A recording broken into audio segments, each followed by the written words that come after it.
Um, okay, so hi there. Hello, everybody, and thank you for the invitation. We are talking about the community today, and I strongly believe that community is about communication. So don't be shy. I see that everybody are like hiding behind there with muted microphones, but don't be shy if you have something to say or comment or ask at any moment. Don't hesitate to. Oh, hello, Jakub. Don't hesitate. I like to be interrupted and disturbed. I will talk a little bit about the community and what we can do to make our community better in general, as I'm very passionate about this topic. However, again, if you have any questions or comments on other topics, also don't be shy. We can talk about anything you want or anything you are curious about. Why this topic? So we should probably start from the beginning. When I started flying, probably like a lot of you, it was this aha moment, like, from the very first little hop of the training hill, which wasn't even a flight, it was more like this little jump when you are airborne for 10 seconds. Yeah, I just knew it was something that would change my mind, and it did. I had been into other sports before, mostly rock climbing and mountaineering, but not only. And I was passionate about it, but was never anything like flying. This pure passion and urge of being in the air. And so for the next years, from next years after this first hop of the hill, I've been chasing it, or I was, and I still am actually chasing it hard. And flying landed, and progressing in flying landed on the very top of my priority list. And on the one hand, it made my life very simple, because everything else had to adjust to this flying and with flying progress. So all the other aspects of my life basically went like pushed to the side if they were disturbing or limiting my airtime. And during this time, I've been extremely lucky to have a good communities around me, and be able to learn from some great pilots. Not only directly, I had a very good close community where I started flying in Italy, because when I started flying, I immediately moved to Bassano del Grappa, left everything behind, and just moved to Italy. On the way, like, I couldn't even speak Italian, so I had to learn on the way, and not only learning flying, but also learning to communicate. And I got really embraced by this community there. So that was one close community that I was able to learn a lot from. Later, when I moved to New Zealand, we have a small but very vibrant community here in New Zealand, which I will talk a little bit more later. But I also learned heaps from all the pilots all around the world, both traveling, but also via podcast and other ways of communication, and also the way we are doing it now. So this giving back, it's not just a slogan. It really feels like we all take from community. We even sometimes we don't maybe notice it, or we like to think that it's just us, our experience, and we just learn. But it just means that it's so it's so overwhelming and so common to learn from others, from the paragliding community or hang gliding community, free flying community, that it becomes transparent, and is the best proof that it's a huge part of our learning and progressing and pushing sport forward. It's not only about personal progress, but also about pushing the whole sport forward. So anyway, going back to this first years, because I was so totally focused on on my flying and my personal progress, and nothing else mattered, I actually was progressing really fast. I was flying wherever I could. When I wasn't flying, I was talking about flying or Googling flying, or when I was coming from flying, I was constantly checking who flew where and like zooming it in and checking every little thermal that someone maybe scored better than I did. Again, this is also learning from others. So I was progressing really fast during this time, and at the same time, it was really bumpy progress, and it was a really bumpy road. We all believe, and we all believe and say that the more you fly, the more airtime you put in, the more effort and training you put in, the more you read and learn from others. Basically, the better you fly, the bigger your progress. And of course, it's true from the global perspective. However, on the way, the smooth line of progress is more like this very bumpy and uneven steps or stairs with missing steps. And even more, I have a little picture as an aid here to visualize it better. It's more like a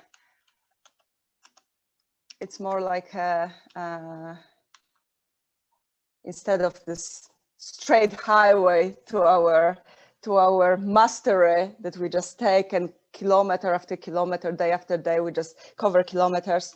It more looks like this. So it's more like a bumpy and uneven path that turns and twists, and instead of taking us straight to goal, it very often takes us into some blind corners, and or we walk in the circles, and we have to maybe backtrack and start, maybe not from the beginning, and start differently. And this is why I asked at the beginning how many less experienced pilots are there, because some of you more experienced pilots already know it and been there and made their mistakes and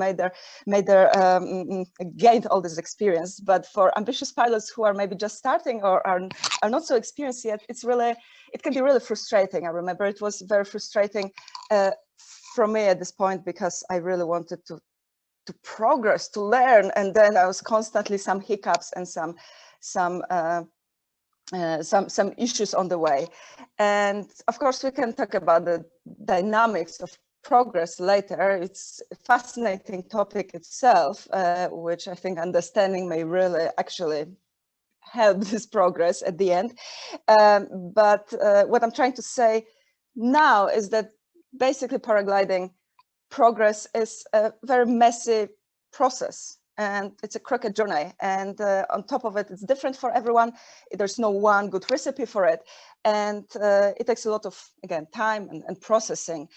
And this is why having this healthy, it means inclusive, supportive community, when you can, freely express our doubts and ask for advice and share our emotions or fear. Fear is a good one. Yeah, this is why it's so important. This is why I think it's worth putting a little bit of effort into make it our community better. So currently we have access to so much information, so much knowledge with all the articles and movies and books and podcasts, and of course online cross-country leagues, and it's all out there. However, nothing really can replace the community and local community, like what you're doing here, guys, the exchange with fellow pilots, which actually happens on a personal level. So what it means when I say healthy community, I strongly believe that the first part is that it's inclusive. Inclusive meaning that, in the sense that the beginner feels as welcome as a pro pilot or local guru, and And only creating this type of inclusive community can actually transfer this knowledge from more experienced pilots to to the beginners or less experienced ones. And I believe it's a responsibility of all of us, but this particular inclusive part, it's even more responsibility of experienced pilots who have the knowledge and respect among others and can create this environment. And so this is the first thing.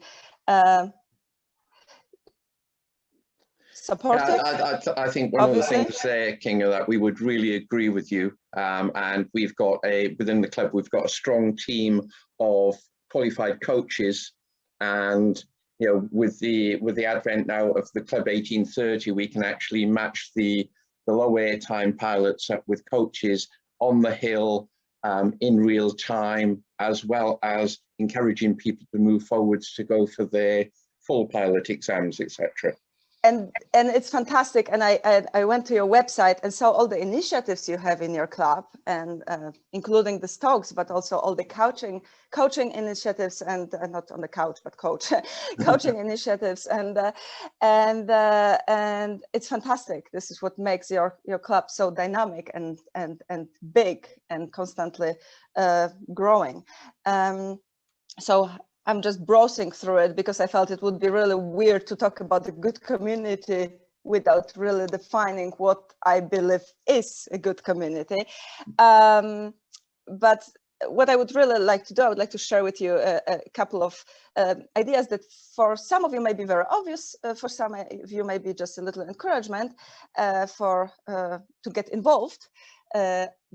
But just a few ideas what I believe we can all do, not only at the level of club management, but as average or intermediate or beginner pilots, as well as pilots who may be focused, like I used to focus absolutely in 100% on my own flying.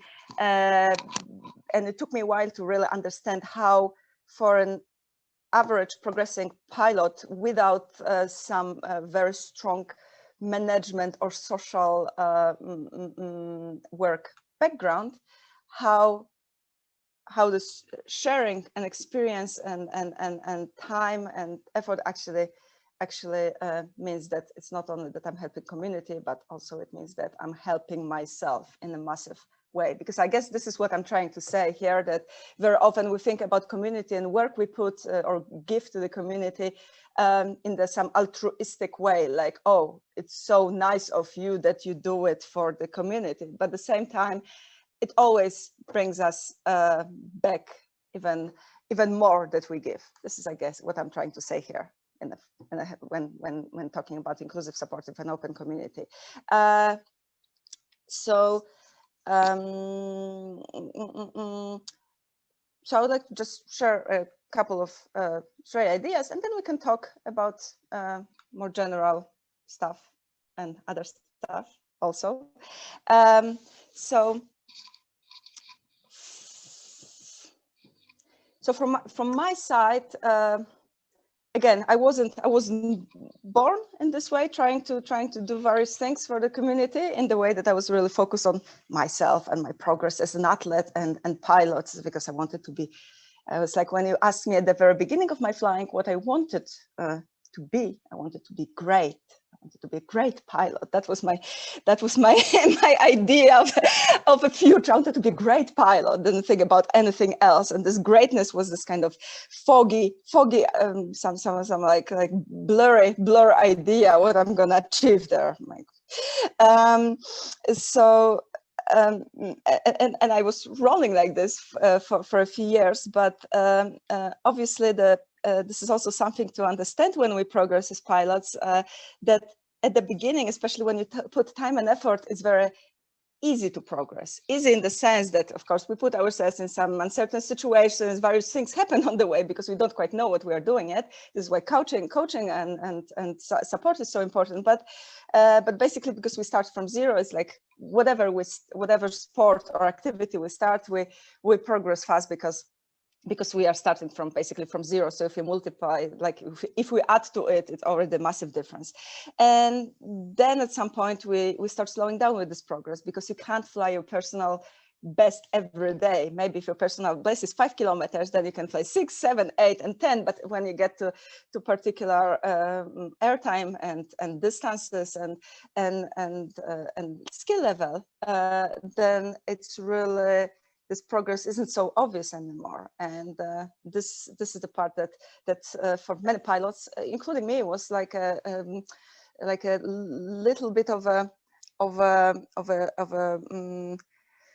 reality check, that you constantly need some goals if you want to progress, but you need to choose them wisely. And part of this energy that you constantly put into your own flying may be transferred into helping others to progress and then learn on the way also from there. This is kind of what happened to me. For the last couple of years, I've been coaching and training other pilots, mostly focusing on hike and fly and vol bivac. As some of you know, it's my huge love and core of my flying, but also doing some thermaling and cross-country training and strongly undervalued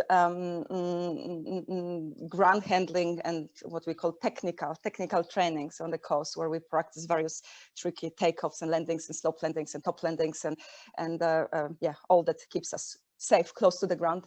And it's very satisfying for me to help other pilots and to help them learn new skills and expand their horizons, help them progress in general. But also, it also grounded me and helped me better understand the challenges that less experienced pilots face.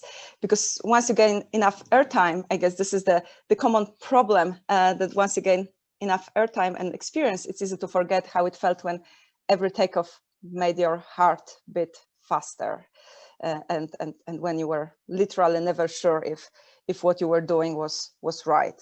And probably it's a common knowledge at this point. I'll just say that at the beginning of flying, and that was absolutely my case, when you just start flying, you're basically immortal. Very often, a lot of pilots at the very beginning, they have no clue that something bad may happen. They have no fear because of it.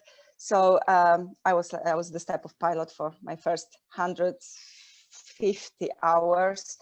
I got to the point after living in Bassano for a whole winter, flying there for autumn and winter. I got very efficient in this type of flying on this front ridge. Most of you probably know Bassano del Grappa, how it looks like. It's basically a nice ridge with a lot of flyable days that works very often also in winter. You can fly thermal flights there with a big flatlands in front, so plenty of landing spots, no complicated valley system, no complicated mountains on the way.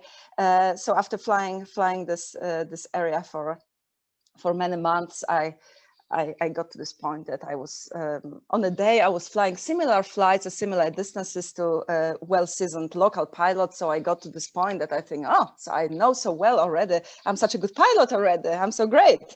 And yeah, and then I went to, and then my first spring came, and my first April. This time of the year was full of way more adventures that I would like it to be, and I barely survived. I will tell you a little bit more maybe about it later. However, it's been way more adventurous that I would prefer, especially when I went to Verbier in Switzerland in April and put myself straight into like in the Swiss Alps on the in the middle of quite booming alpine spring. It didn't end well. I mean, it didn't end well in many ways. I was lucky to survive. However, it was the end of my period of feeling that I'm immortal and I have nothing to be afraid of. For next probably 500 hours, I was mostly afraid in the air. I got completely from one turn from one side to another, flip the switch, and because I understood how many things I still don't understand, for next hundreds of hours and actually quite a few years, I was mostly anxious and afraid when flying, and it's nothing pleasant to be afraid of flying. I know there's a lot of pilots, and there's a lot of even experienced pilots saying that that you should be afraid. We like to say that we should be afraid because it keeps you safe, because it stops you from doing stupid things. I don't agree. I think that if we are afraid, it means that we are outside of our comfort zone, and it's something that we have to deal with. But at the same time, we can get to the other side, and with enough effort and conscious learning and airtime, we can get to another side and just stop being afraid of flying. So fear, again, another big topic. Managing of the fear is a massive part of our flying and flying development and progressing mentally as a pilot. It's not a mental game, obviously. However, I guess what I'm trying to say with this long introduction here, that at this time when maybe you don't quite know, in this time when you maybe don't quite know what you are doing it, and if you are making right decisions, and if what you are trying to do is actually safe, when you're mostly afraid and anxious, and every time on the takeoff it's a big challenge and stressful situation. It's really, this is the time when it makes even bigger difference what type of community and we have around us, and what interactions with fellow pilots we have, for example, straight before the takeoff. So my first suggestion here, it's super easy and maybe just obvious, but just be kind to others. It may happen so often that, and I think we really don't talk about it enough, that you see someone entangled in their twisted risers, blocking the takeoff, and you want to take off, obviously, you're sweating in your down jacket. Just don't get angry and yell at them. They're really struggling, they're really stressed already. Or when you witness someone, running into the bush straight from the takeoff, and you know that nothing happened to them, but you see this pilot next to you just getting pale and super stressed, and you know that probably he's just considering not flying at all today. You just say, I usually say, he obviously had no clue what he was doing. The conditions are great, nothing to worry about, if that's true, obviously. So what I'm just trying to say is that it's simple, but we are usually, especially in the takeoffs, are so focused on ourselves that anything that goes, we're so focused on our plan, and there's a good part of it. For example, if you buckle your harness, you want to be focused on what you're doing. You don't want to get distracted and forget about your leg buckle or something stupid like this. Obviously, this is the time to be focused. But at the same time, it's just about creating this positive environment around us and positive energy. It works also in the other direction. For example, it happens so often, and I'm sure all of us have seen it or heard it, that you are in the shuttle, on a shuttle, or going to the takeoff, and someone starts telling this awful story about some bad accident they saw, or this is a favorite time in the shuttle. Is just a favorite time always to talk about the worst accidents you can think of, all the broken bones and bleeding, internal bleedings, and all the horrible things that you may think of. Or on this takeoff, another story, very super common. Most of you must have seen it. On the takeoff on a perfect day, someone is just ground sucking and telling others it's, I don't know, too dangerous on a good day, or too gusty, or whatever. Then really don't be shy and just tell them very politely to shut up. as simple as that. I know it's a very difficult thing to do for less experienced pilots, as they might not understand if it's ground sucking, or maybe there's actually something to worry about. And this is very important. Obviously, it's a very important thing to find the difference and know the difference. But also, this is why I believe that it's such an important part that more experienced pilots take a little bit of responsibility on creating the this atmosphere at the takeoff, because it can really go the long way. I know that for some of you may be super obvious, and I'm super happy that it is obvious. For some of you, maybe it's not, but especially if you're a lower airtime pilot and someone is just being asshole toward you at the takeoff, just really don't take it personally, because people remember that it usually means that people are just stressed themselves, and don't let it affect your flying. I'm keep saying it because I've seen many times that one bad comment or one ugly remark might have can make a difference between someone's really great day in the sky enjoying this flying, or can completely put someone out of balance and destroy this very fragile balance that especially low airtime pilots have at the takeoff. So yeah, so just be kind, as simple as that. With this out of way, I would encourage everybody as a second part of committing to all the things that I will talk about, and all the things I'm talking about are really things that maybe except this telling someone to shut up. This is something that probably only more experienced pilots can afford to do, but everything, being kind, and the next two things I would like to talk about are really things that we all can do to the community. It doesn't really you don't need to be a professional guru pilot, the best on the hill, to help and inspire others. You can do it from the very beginning of your paragliding career. So be kind. With this out of the way as something obvious, because we are all super kind. I would like to encourage everybody, and really everybody, to share knowledge and experience. And again, okay, what we're talking about, it's so obvious, but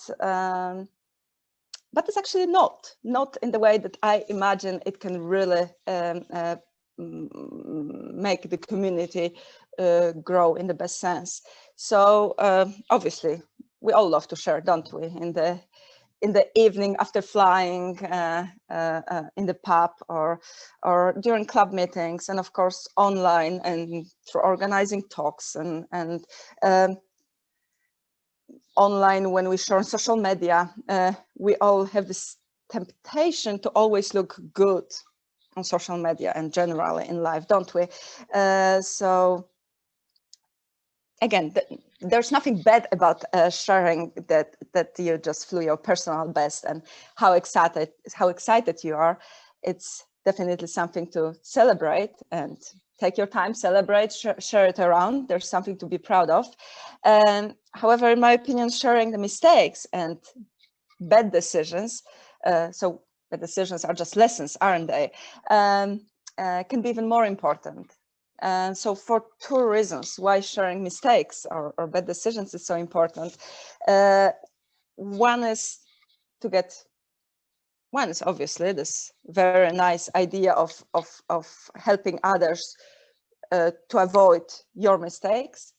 But there's also very egoistic idea of very egoistic reasons, because once you made a mistake, you are emotionally connected to it, and very often you don't see what was the real reason for this mistake. And once you share it, you really get feedback from others, and they may see something and help you understand profoundly what actually happened.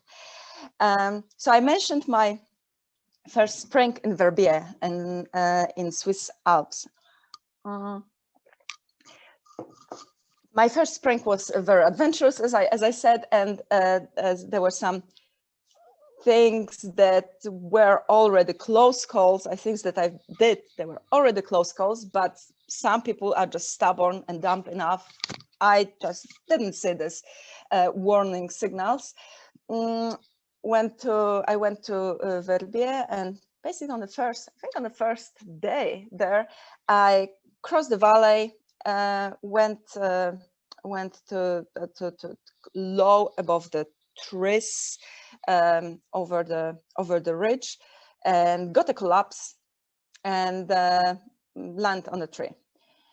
And it was a mess. It was a mess because it was already in the afternoon, so it was getting dark. I was hanging on a 20-meter high pine tree in the Alps. It was 2,200 meters altitude. One of these pine trees that are basically growing from almost vertical walls. April, heaps of snow. I had really no idea how to even take coordinates from my GPS, just to call for help. That was a real mess, and getting off this tree and taking my glider off this tree was just a whole operation. And okay, I survived this experience. Nothing happened to me. Even my glider survived without damage. And I went into the season, just thought, okay, that was an experience. It can happen. Nothing happened to me. It still didn't teach me anything. I needed to do another couple of really stupid things to really understand and get some common sense into me. That again, we can talk about it later, but it's really like I should be more embarrassed than definitely I'm more embarrassed than proud of it. But again, they're all lessons. But what I'm trying to say here is that it took me actually a whole year, even more than a year, to actually understand what happened in Verbier, that what put me on this tree. Because for quite a while, I was moving from Italy to France. I didn't really have a good community around me, and I was trying to figure things out myself.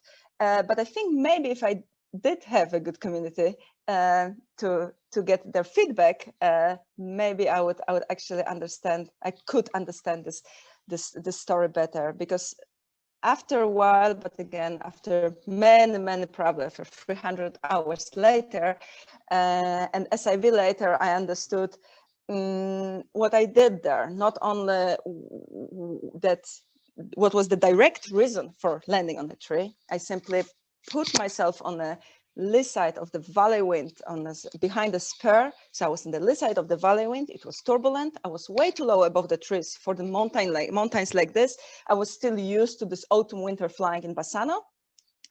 And I put myself into this turbulence. There was really no reason to be there, to be honest. There was no thermal activity, just turbulence from this lee side. And I took a collapse, which it was quite a big asymmetric collapse on the right side of the wing. The wing tried to dive. I didn't want it to dive, so I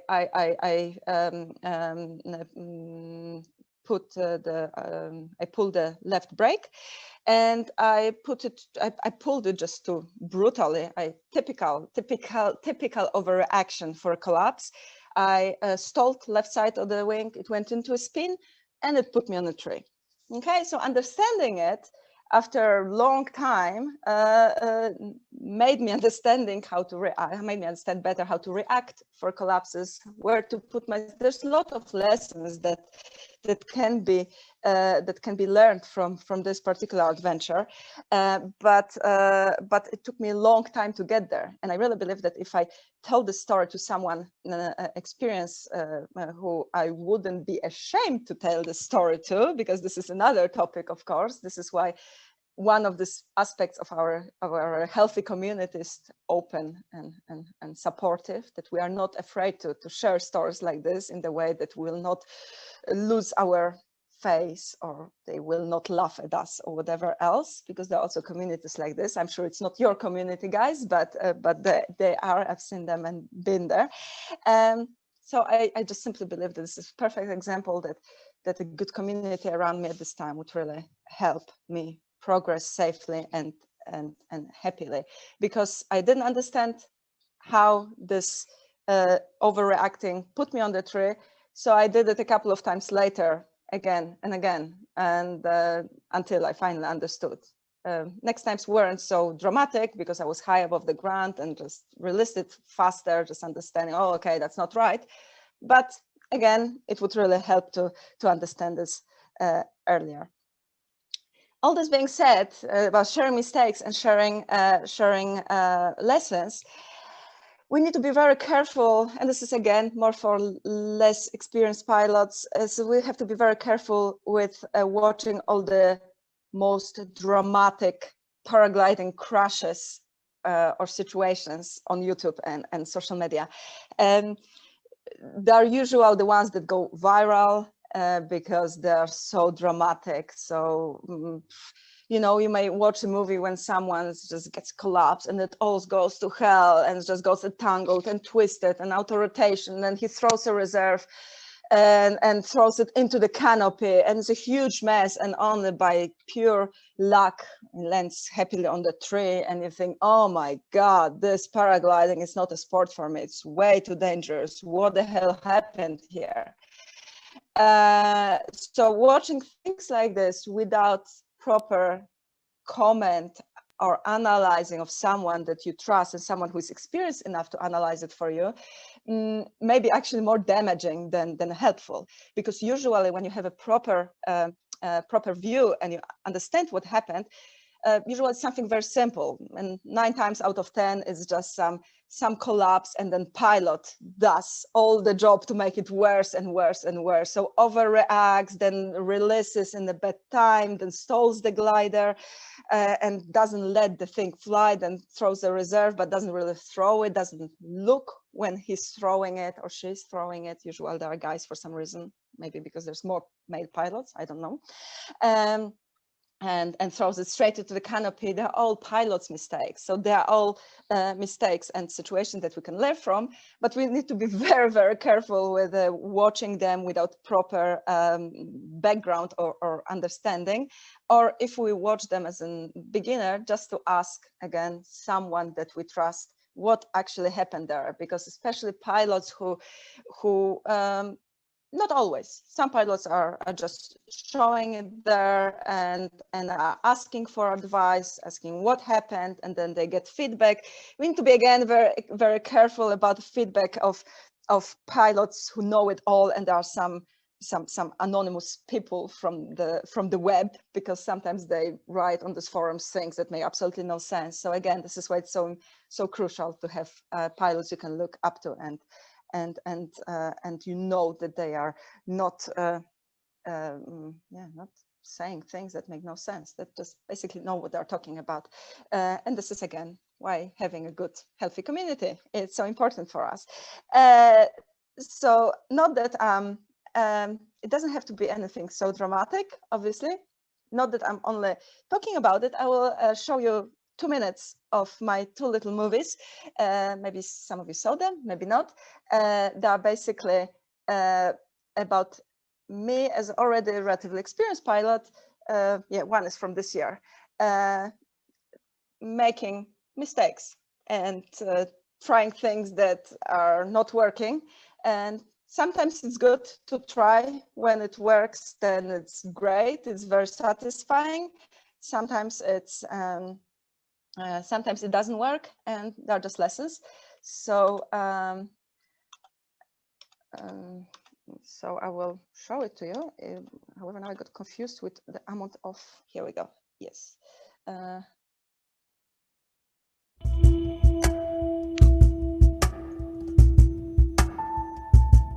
So as I have a new glider, I try what it's capable of. And day before yesterday, we flew together beautiful 215K. Well, today I decided to check how well I can go headwind, and here I am. I overcalculated and I kind of half crashed, half landed here, and glider a little bit on the tree, but no drama here. It's completely untouched, and it will take me just a moment to take it off. And this is the gorge that I decided to check. If I could go over this, I would get out of here, but I couldn't. So next time probably I would try performance of my glider in the valley with landing options, because there was absolutely no landing options. That was the best I could get. So here I am. Yeah, every day is a little adventure. So how they say, every time you are safe on the ground and you learn something, it's a good day. So it's definitely a very good day. Stinging needles. Awesome. Halfway.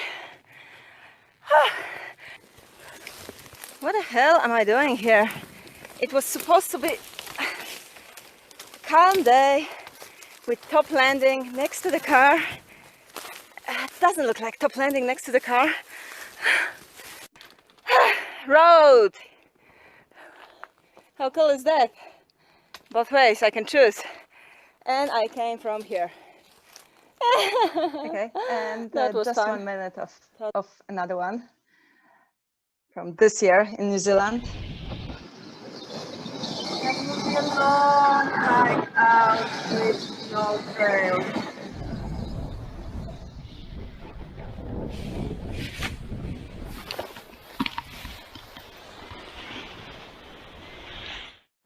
Pushing so low here into this gorge. Not quite sure what I was expecting with this headwind. I could have played it safe, but I guess I wanted an adventure. So we'll have an adventure now, because getting out of here will be quite a challenge. Okay, let's try to get out of here today. Okay, so I figure out that I'll just Hiking hike up, up. always, if in doubt, it's always good to hike up and try to fly again instead of just walking out. I just wanted to show you that it's not necessarily some technical issue. Sometimes we just make these bad decisions, and it's always good to understand why, what did we do wrong, and why. This is why also when you look at people's other pilots' flights and in the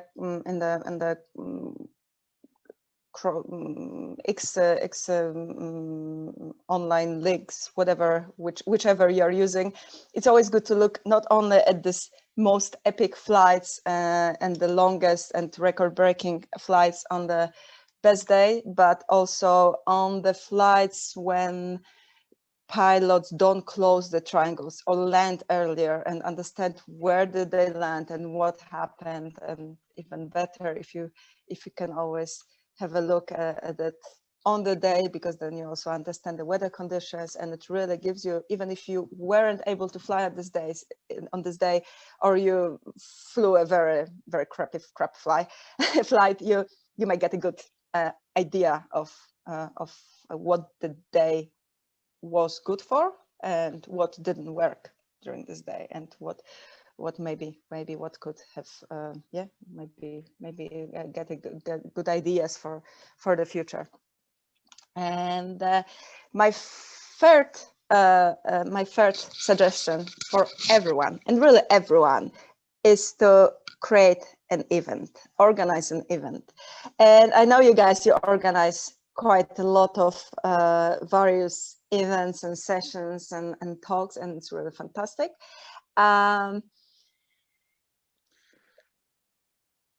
It's obviously not only about competitions, because this is usual what we think about organizing an event, and it's about competitions like national championship. This is an obvious one. I think our New Zealand community here, it's a good example for it. We have quite a small but active community in this sense.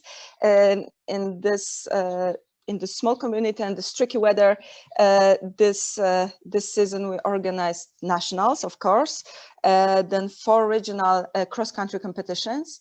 our first hike and fly competition, Wanaka Hike and Fly, which I'm super proud of, and Acrofest, and Pigeon Island Party, which is basically a social event when get helicoptered up to the mountain and then land on the island, have a party, and then take a boat back, and really cool one.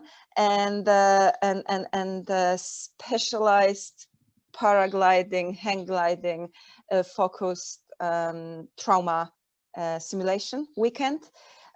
So first aid, like advanced first aid weekend. And now next weekend we have a multidiscipline flying weekend at sailplane spot in Omarama. So some of these events obviously need a lot of expertise. It's difficult to organize an acro competition without actually understand acro, or to organize a hike and fly event without good understanding of the terrain and hike and fly particular needs or particularity in general. However, some of our best and most fun events are organized by pilots who are part of community, but are not great pilots, in the sense that this is not their main focus. They sometimes do a little top to bottom flight, but they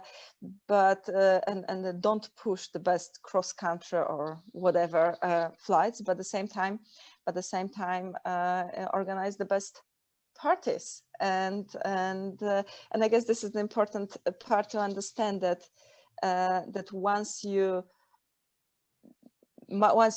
make it, put some effort into it and get this and plan this idea, you can just, if you are keen to put a little bit of effort in it at the beginning, then you can involve other pilots. And for example, even a beginner can organize, and it happens here, that you can organize as a very, very inexperienced pilot without much clue about cross-country flying, or even weather forecasting. You can organize a weekend fun competition.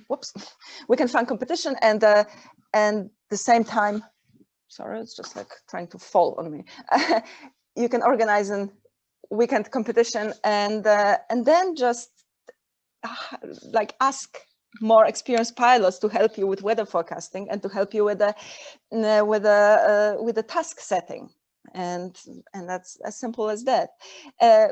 When I organized Wanaka Hike and Fly, our first hike and fly race this year, because it was the first event of this type ever in New Zealand, and because New Zealand is very particular, I have quite a bit of experience with hike and fly competitions, like participating, not organizing, but it all has happened in Europe, and European Alps are very different.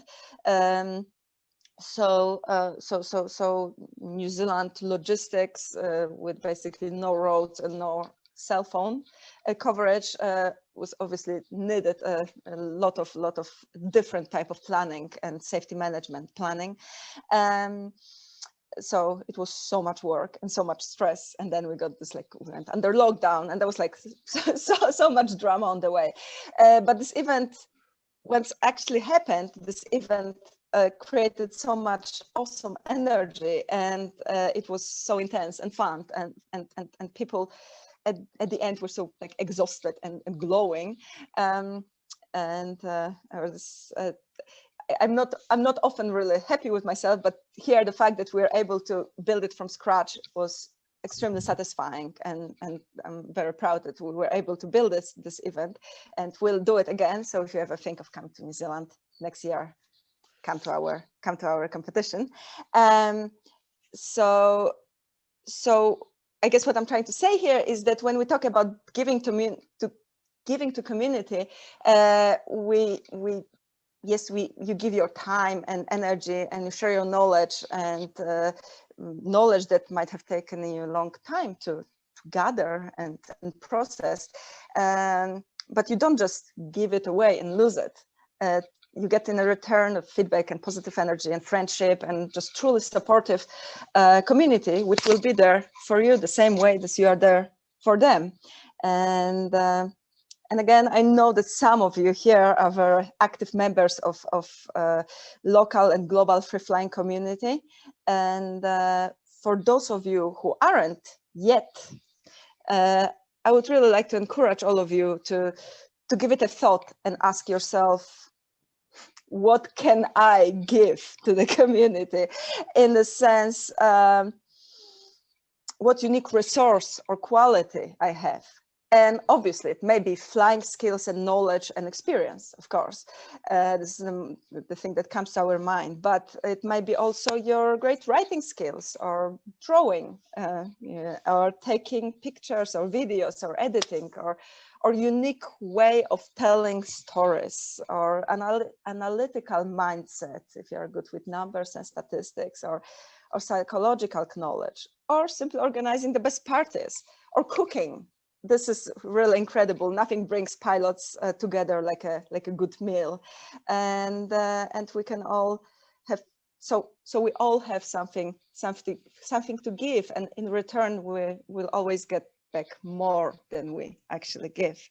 And I would like to end with this simple slogan, which is not only great for getting involved in the community. Obviously, start where you are. Doesn't matter if you're a beginner or very experienced pilot. Doesn't matter if you've had experience getting involved or not yet. That just really doesn't matter. There's space for you. Use what you have, and the resources and the quality and the knowledge and the experience you can share.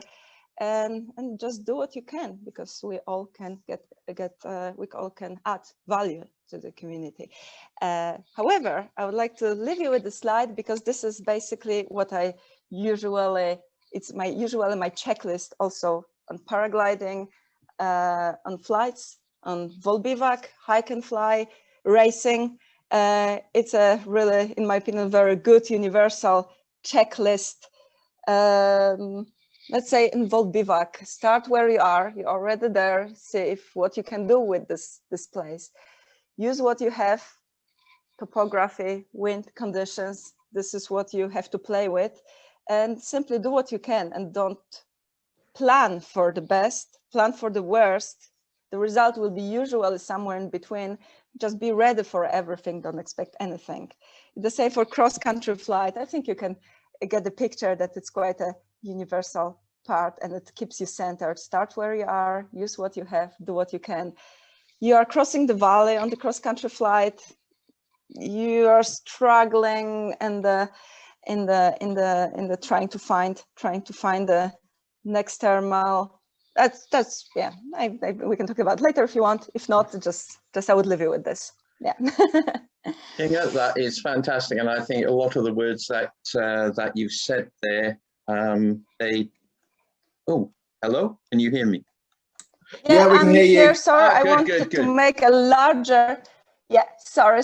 Yes, I'm listening. I just wanted to make a larger picture. Yeah. Here we go. Something's happened to my camera. That's gone up the.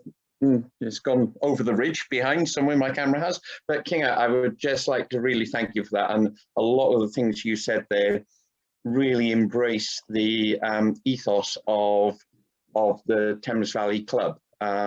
We are all trying to work together as a community to help each other, to support each other. And as soon as we can properly get out of this lockdown, we will be having parties on the hills, in the pubs, or wherever we can. This is one of the most important parts of flying, let's be honest. We just sometimes it's better to fly for 10 minutes and then talk about it for an hour in the pub. You've got to get the balance right. One of the things I would like to say to everybody who's listening and has enjoyed listening to Kinga is that obviously, you know, taking part in the X-Alps Red Bull race is no mean feat, and it does involve some financial sort of outlay. So Kinga has got a Give a Little page, which I will be putting out a link to. So if anybody does feel like contributing to her amazing effort, then I'm sure everybody, well, I'm sure Kinga would be most grateful. I would be, obviously. Thank you very much for mentioning. Wait, guys, I will show you because we got this beautiful, which is a little bit of advertising, but I think they're really awesome. And I use one as well. We got this beautiful iClip wallets, and they have our X-Alps and our team logo on them. So they are all, and they smell with this awesome genuine leather. So they are for our supporters. So if you consider support, it's not just for nothing. You will also get this beautiful gift. Okay. No, I'm not very good at it, but I'm trying. I'm trying to advertise it a little bit. But I think they're really awesome. If you guys have any questions, because we talked about this community thing, but about anything that you would like to talk about, and you still have time, let's talk about whatever you feel like. I saw here some questions which I missed. I missed that there's a chat on the side, and there's like, for example, very good comment that ground sucks. Yes, ground sucking sucks. I agree. Or yeah. So yeah. Any questions, anybody? Oh, I thought you would, Richard. Go for it. No, that was my flatmate just leaving, saying something in the background. Yeah, I guess probably the question that I always have is around, you've done some solo vol viv, and that to me requires more planning, more guts than almost anything else that's out there.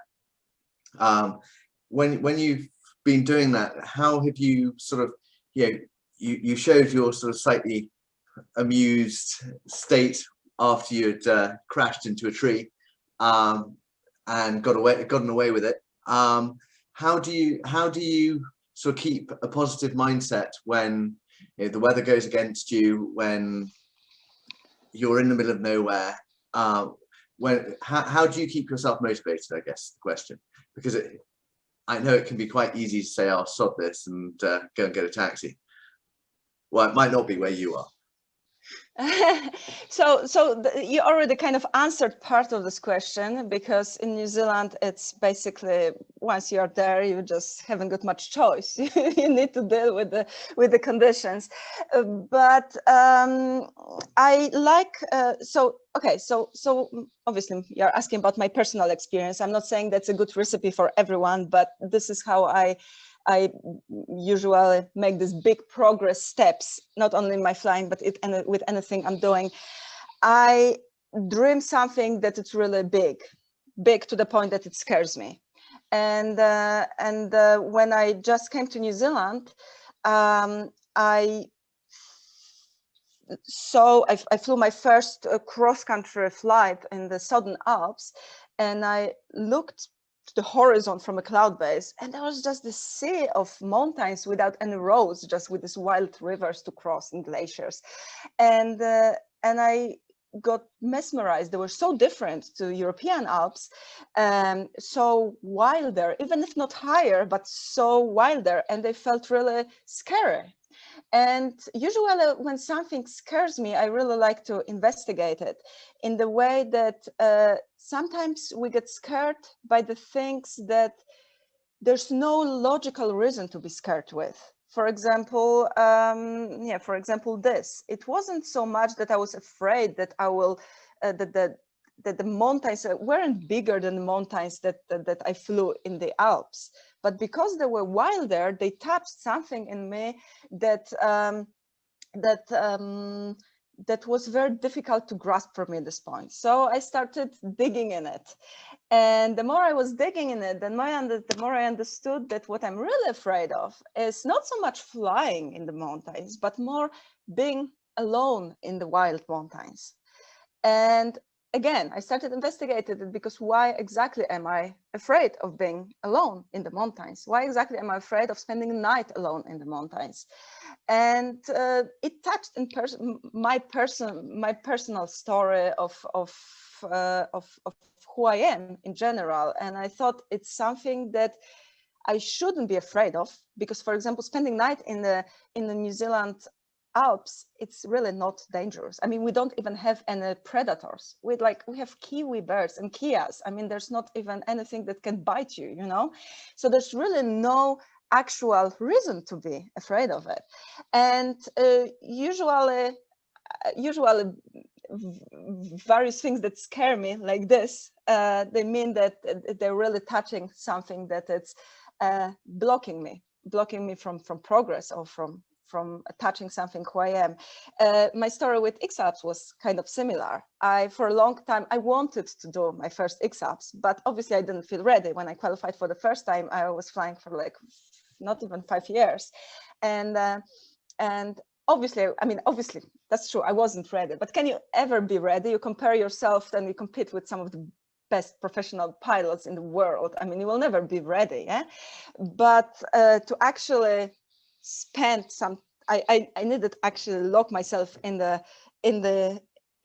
woods for 3 days and sit alone and ask myself these questions. What do I really want? And then once I tuned out all the other distractions, the question got its answer very quickly. Oh, I want to try, I want to challenge myself in this X-Alps. I'm just too afraid to admit it publicly, or to myself, not even publicly, to myself. So I applied, and the rest is history. It was like one of the most epic experiences and lessons, and such a learning curve. It's really hard to put into words. However, coming back to your question, it's in my case, once I touch something that scares me, I get a little bit obsessed about it. So volbiving, and especially volbiving in New Zealand mountains, I got a little bit obsessed about this idea. And the next year I went there with like 25 kilogram backpack and a strong idea. I'm gonna do it. I'm gonna cross the Southern Alps, hiking and flying. And after 3 days of getting lost and hiking in circles, basically, I came out and thought, okay, maybe I'm not quite ready yet. It has to wait a little bit. And so I came back next year, and this next year, everything finally came together. And you probably, if you're asking this question, you probably saw the movie from this trip, and you can see how emotional I am on this movie when I'm crying and crying from of joy and of fear, and I'm like, and at some points I'm like, I'm watching it, it's like, why are you even crying here? Why are you even scared? But this is exactly the story. This is exactly the journey that I have to personally travel. Now I'm laughing at it. It's like, yeah, because now it's within my comfort zone to be alone in wild mountains. Since then, I've done volbiving alone in Himalayas and in the Alps and New Zealand mountains. And of course, I'm not saying that's always easy, and I'm not saying that I'm never on my toes, especially when it's getting rough, or when the mountains are getting really high, like they can in Himalayas. But in my case, it's really just jumping headfirst into really deep water and then swim, you know. And once you get out on the other side, you just solve the problem, and then this challenge is achieved. So this is my way of dealing with it. When I coach other pilots, or when I advise other pilots, I'm more reasonable. I'm more like, take it easy, start small, spend night in the hills, then go out, hike up, spend the night in the mountains, fly down in the morning. There are beautiful little adventures to start with, to check your gear when you go into volbiving. And then you grow from it, and then you go farther and longer. You get used to this thing. But I'm smart like this when I talk to you guys. But when I do things, I just really like to jump into it and challenge it full on. This is just, I guess, this character. But at the same time, because of my first big volbivac was in New Zealand, and I didn't really, as we said, I couldn't really hitchhike back home or call taxi, that it also on purpose put me into this situation where I was like, okay, I'm going. I have food for 2 weeks, and I'm gonna spend 2 weeks in the wild mountains. This is the plan. And then it doesn't really matter what the weather is doing, because you're, I guess the solution for it is just, if you can call taxi, it means that you are not deep enough. If you are deep enough, you just can't call the taxi, so you don't really have choice, and you just have to keep doing what you can with the resources you have, and follow this last slide that I showed you. Just start where you are and just keep going. Yeah.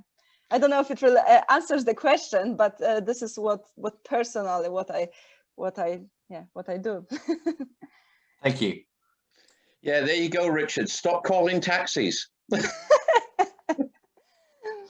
Yeah. Kinga, that is fantastic. We've taken up a lot of your time very early in the morning. I've enjoyed watching it get light outside of your window. Yeah. And if my camera was working, you'd see that it's getting dark here. So we really are at the opposite sides of the world. Yes, we are. Yeah. We are. But it's been fantastic listening to you, fantastic to meet you, and yeah, all we can say is good luck with the X Ultra when it happens, and I will be following you as one of your newest and latest fans. Thank you guys. Thank you for joining us. Thank you for coming, and yeah, and I hope we'll see each other on the hill or in the sky. And the world, I hope the world comes back to normal soon, and we can all have one big party on the hill. Yeah. That'd be awesome. Thanks very much. Great. Ciao. Good luck. Thank you. Bye.